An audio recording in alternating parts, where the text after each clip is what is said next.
Szépen. Így. Akkor nem leszünk még biztonságban, mert át kell nézni belülről lámpával a hameket, hogy nem került-e bele egy bogár vagy skorpió. Az egyik katona ma reggel arra ébredt, hogy 3 skorpió csípés volt a mellkasán, szerencsére kisméretűek és nem kellett elszállítani.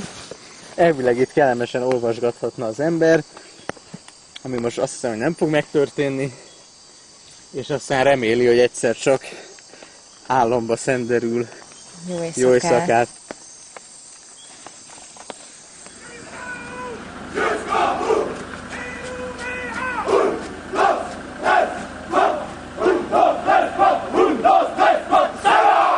Az utolsó reggelünk. Ebben a 2 hétben elég közelről láthattuk, hogy hogyan működik az idegen légió. Sok mindent megértettünk, és sok mindenről azt gondoljuk, hogy sohasem fogjuk megérteni.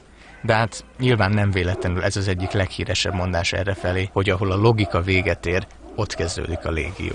Ouais, discipline, horaire, programme, ça existe pas. Ça c'est le chemin, la discipline. Respecter certaines règles, certains règlements que pour eux ça paraît absurde.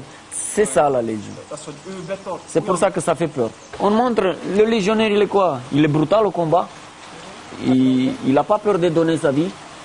Et ça, par rapport, et tout ensemble avec la discipline, les choses qu'il doit faire pour une armée professionnelle, ça fait peur maintenant à cette époque-ci.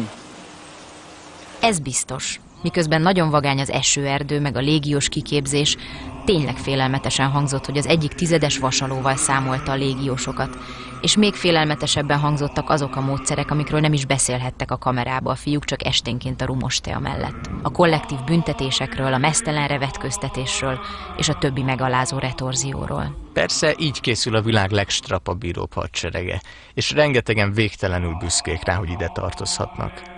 Talán még ő is, a dél-amerikai ezred pénzügyi munkatársnője.